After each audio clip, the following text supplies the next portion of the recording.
The property's been on the market for 100+ days. What are the buyer and seller thinking? Stay tuned, and I'll give you my experience. You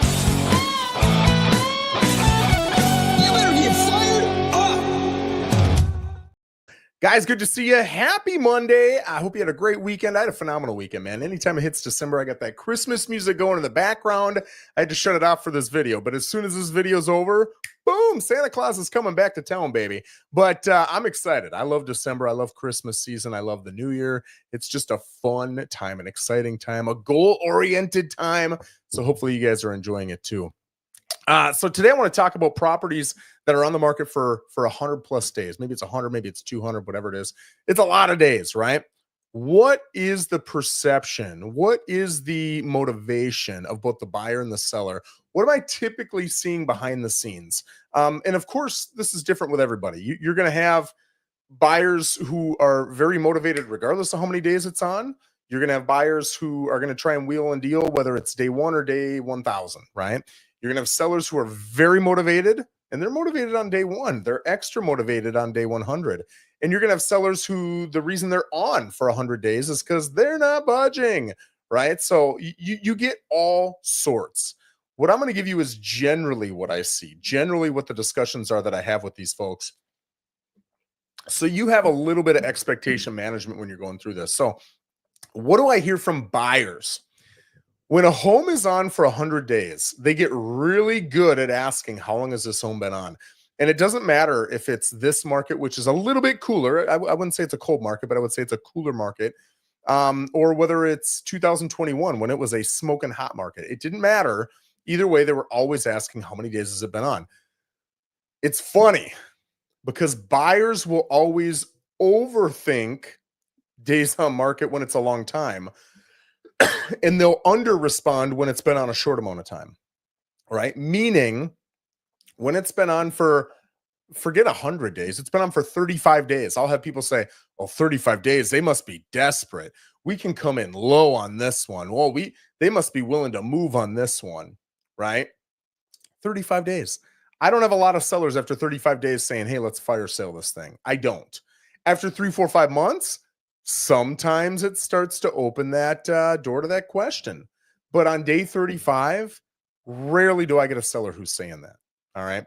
So the opposite, though, is also true.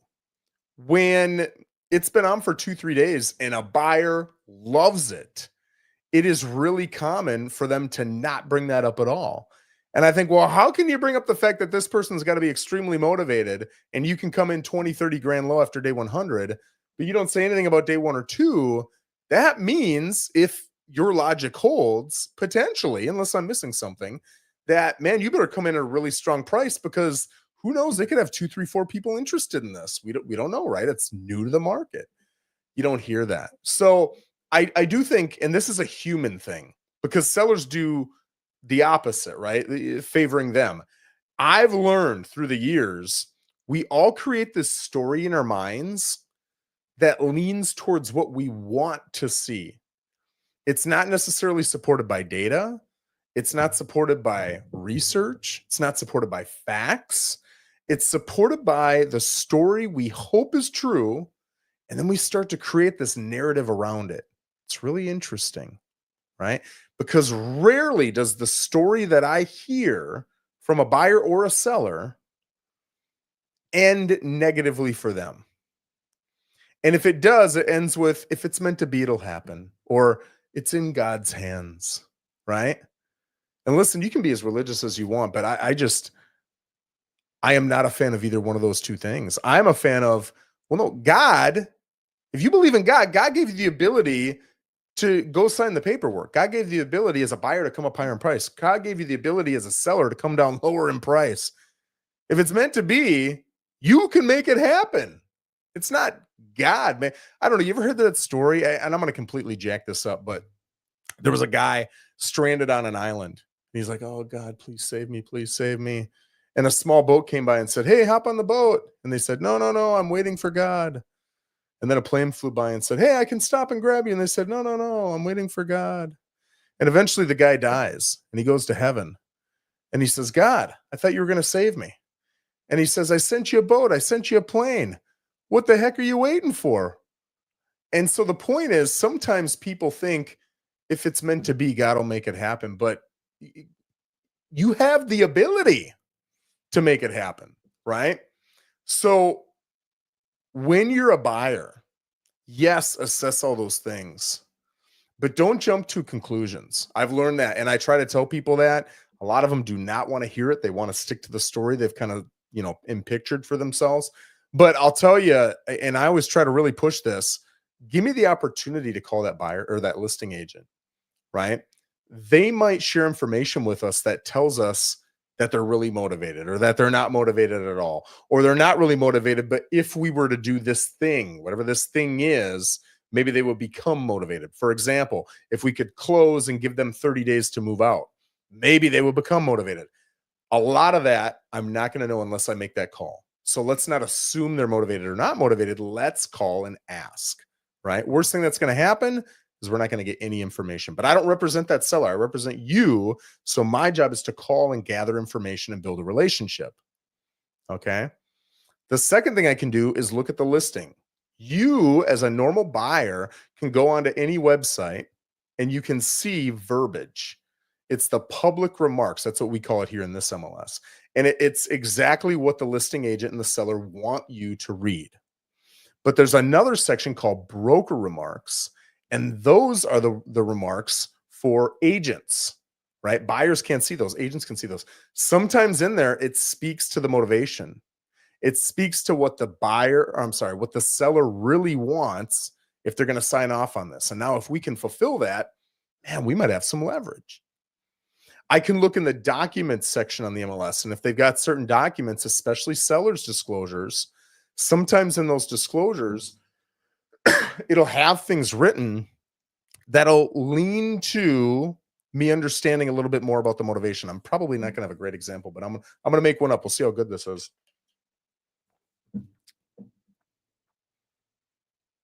If you've got a shared driveway and it's obvious that you've got a shared driveway, that's kind of already baked into the value of the property. Doesn't mean you're not going to list it high as a seller, but it's baked into the actual eventual sales price of that property. And if you have a shared driveway, almost always your property is going to be worth a little bit less. Not a lot, but a little bit. I don't want to say a lot or a little bit. I guess it depends on the situation. Depends on, is it fully owned? Is it shared? Is there an easement? Is there encroachment? Blah, blah, blah. It depends on a bunch of things, but let's just say it's shared. But if you read the seller's disclosures and the seller has the ability to write in what's going on, and it's a very defensive, it's not factual, it's factual. It's factual, but there's a little bit of emotion in there, and you can see, ooh, they're a little bit defensive about that. Now I know as a listing agent, or I can logically assume that seller sees that shared driveway as a pain point. That seller has seen that driveway as a pain point, and I can feel it in the defensiveness of the writing in the seller's disclosures. But again, if you're just looking as a buyer at a home and it's on for 63 days, they must be motivated. You have no idea. You have no idea. Let's look through the documents. Let's look through the MLS listing. Let's look through the broker's remarks. Let's make a phone call, right? And let's see how much information we can gather. So that is what I would suggest to a buyer. Try not to make up this story, because I can't tell you how many people have made up the story of the seller being motivated. They come in $20,000, $30,000 low. They insult the seller. Seller ends up not selling to them, and they find a different buyer. And then the buyer is extremely upset. But really, the root of their frustration lies in that make-believe story they planted in their head. Now, you could have the opposite be true. Maybe you are the one who lost the house because you were trying to negotiate. It didn't work out. Somebody else bought it, and that was your dream house. So now on the next house, because you're human, you start to create this picture in your mind. This happened a lot in 2021. And a lot of times it was true. But I always said, don't guess. Let's dig into the facts. Maybe that person is 20 grand overpriced. And for that reason, they're not going to collect any interest in that property. And when I dig in and I look into the paperwork and I ask the realtor, I find out, well, they are not motivated at all, right? So, or I'm sorry, they are motivated and they would come down. They just started high because they're not looking good on numbers. You now have it planted in your mind that, "Oh, I just got beat up on this last one. I got to come high because the market isn't what I thought it was." Okay, that's not necessarily true. This person might be motivated. And if I dig in and ask those questions, if I read the broker's remarks, if I look into the documents, I might find some helpful information that tells me they're motivated. And guys, it's not, you as an agent should not be sharing, hey, my client's really motivated. Hey, my client's not motivated. You shouldn't be talking about any of that stuff, any non factual information, unless you have the approval of your sellers. That said, it happens all the time because it's humans in this business. And as your agent, a buyer's agent, my job is to, I don't represent that seller. I represent you. So I'm going to go dig into every possible thing I can to kick butt for you. If they don't release any information, okay, we're in the same boat. We got to make some guesses based on less information. That's fine. Let's dig into that information. But sometimes, a lot of times, you'll get more information. Use it. Okay. But don't, or at least try not to, create this make believe story in your head. Try to start at, okay, we don't know if they're motivated or not. It's equally as likely that being on for 100 days means they're motivated as it does mean that, well, they're not willing to budge on their price, so they would have sold by now. That's why they're on so long. They're not motivated. Both those things are equally likely in that situation.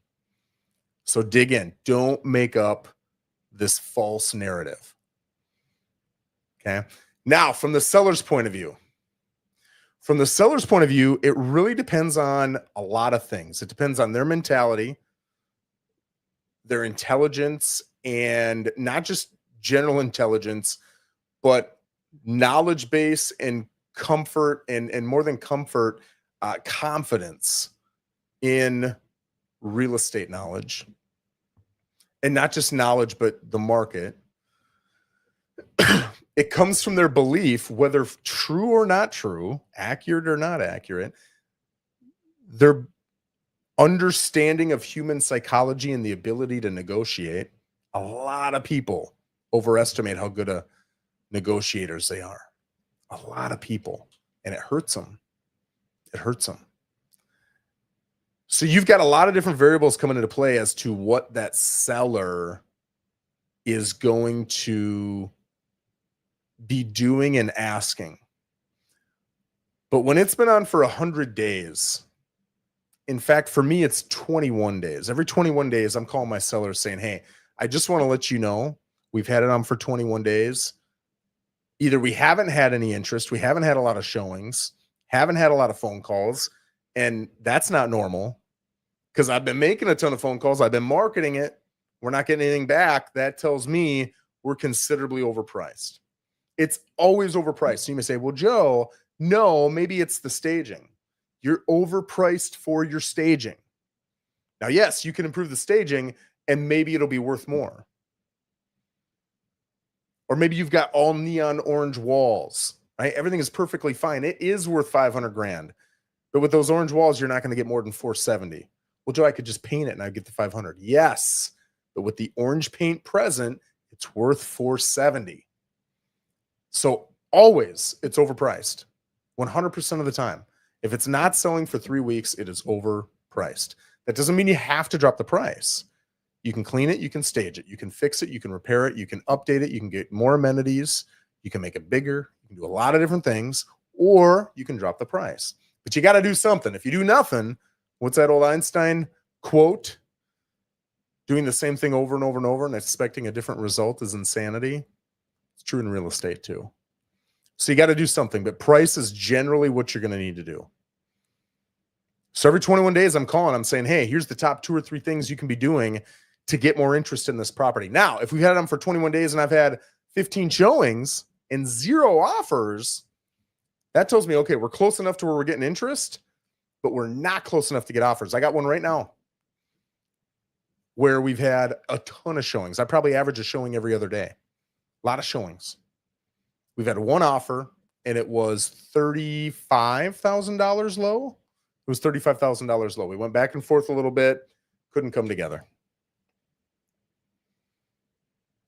With that gal, I told her, you're close enough to get interest, but not close enough to get a solid offer. Why? With that one, because my photos are really good. The house does not look as good as my photos look, and I can't get this seller to improve the house to match my photos. Doesn't want to spend the money. And hey, whatever. That's your deal. What you actually do is your deal. I give recommendations. I tell you what I would do and why, but at the end of the day, whatever you want to do as a seller, I'm going to support you. So every 21 days, I'm going to ask you, are you ready to either paint this or update this or put a new this on or, whatever? And you're going to respond with yes or no. And I'm just going to execute. That's it. But once you start to hit, let's say you're worth 500 grand. Let's say all the comps, a comp is a sold comparable house. Okay. So all the comps say you're worth 500 grand. This would be perfect. And this never happens, but we've got 5 homes here that are 490 and yours is better than all of them. We got 5 homes here that are 510 and yours isn't quite as nice as those. And we got 5 that sold for 500 and yours is exactly like those. Again, that's perfect. We're never going to see that. But let's pretend we did. I know your property's worth 500. If you put it on today for 500, data shows that you're probably going to sell right around 500, regardless of the market, with exceptions. Like a crazy hot 2021 market is an exception. 2008 is an exception. Today's market, not an exception. It is not a hot enough or cold enough market to where if you list it appropriately, it shouldn't sell in the first 4 to 6 weeks. It should. It shouldn't. If it's not, you're overpriced. So you put it on the market. If I say, hey, all the comps say 500 and you say, cool, let's start at 5.25. Once you pull it down to $500,000 because it has not sold at 5.25, you may not get 500. That's one of the toughest conversations to have with people because everybody's mentality, again, with that lack of just most people haven't negotiated in their life. So when they look at a negotiation, they say, I've got to start high because people are going to try to negotiate and blah, blah, blah. That's what you've seen in this ideal situation of yours, like this story you've made up in your head. But in reality, if you come in at market value, you're going to get a ton of interest. In a lot of cases, you'll get multiple offers. If you don't get multiple offers, but you get an offer in the first couple days, they don't know how much other interest you have, so they're scared to come in low. If you're on day 62, they're not scared of anything. You could have come down to 500 and you might have a ton of interest now because you are, but nobody's going to come in overpriced. It's been on 62 days. The story in their head is you are market worn. You're not going to sell for full price. It doesn't matter that you got 10 people about to write an offer. They don't care. They're not going to listen to that story because it's been on 62 days. It hurts you. That's why you want to price it right on day one. You just do. And not a lot of people have been exposed to that because it's not a very attractive deal. Nobody wants to tell the story of how they listed their home at comps and they sold at comps. That's not a very exciting story. The exciting story is I listed it at 500 and I sold for 510. Or my realtor told me 500, I put it at 525 and I sold for 515. That's a fun story. That's the story that's going to be shared when you're sitting at dinner, when you're sitting at happy hour, when you're sitting there at Thanksgiving sharing stories. Nobody's going to talk about the story of, yeah, he told me 500, so I listed at 525. We dropped to 515. We dropped to 505. We dropped to 5. I still couldn't sell. I waited another 3 months. Then we finally sold for 488. That's not a very fun story to tell. Nobody's going to tell that story. So you got to remember when you hear these stories of, well, I started high and then I blah, blah, and I sold for a little bit more than I was supposed to. You hear those stories more because they're fun to hear. They're fun to tell. The painful stories are not told as often. You've got to remember that. If you look at the actual data, and don't listen to me, go Google it. You'll see. And I did do a graphic probably 6 to 12 months ago where it showed if you sell in the first 30 days, I'm making these numbers up to just kind of prove my point. You sell for an average of 99.3% of asking price, right? Original asking price. If you sell in 31 to 60 days, it's 98.2.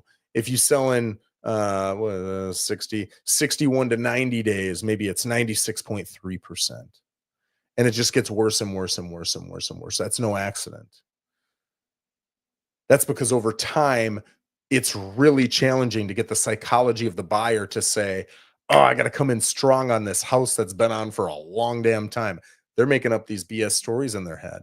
And you might say, well, it doesn't matter if they think I'm motivated. I'm not going to sell for that price. Okay, cool. But it doesn't matter that you won't sell for that price because they're making up stories. If you don't want them to make up those stories, you've got to get it sold right away. Not a lot of people are going to make up stories about how you're going to take it 20, 30 grand low in the first couple of days. In fact, I will get people who will say, Joe, I think this home is overpriced. Can we come in 20, 30 grand low? And it's been on for 2 days. And I'll say, you can. And I even agree with you. I also think it's 20 grand overpriced. The challenge is going to be that seller's mindset is, I just put this on. I've had a lot of listings. I know what people are going to say. I just put this on, Joe. You want me to take an offer 20 grand lower? Are you crazy? Let it sit for 30, 60 days. Then I'll take it. Okay, well, if that's what it's worth, Mr. Seller, in 30 to 60 days, number one, that buyer's going to be under contract in another home. They're probably going to be closed by then. And when I do find you another buyer, you're going to be market warned. I'm not going to get you the 500. I'm going to get you 490.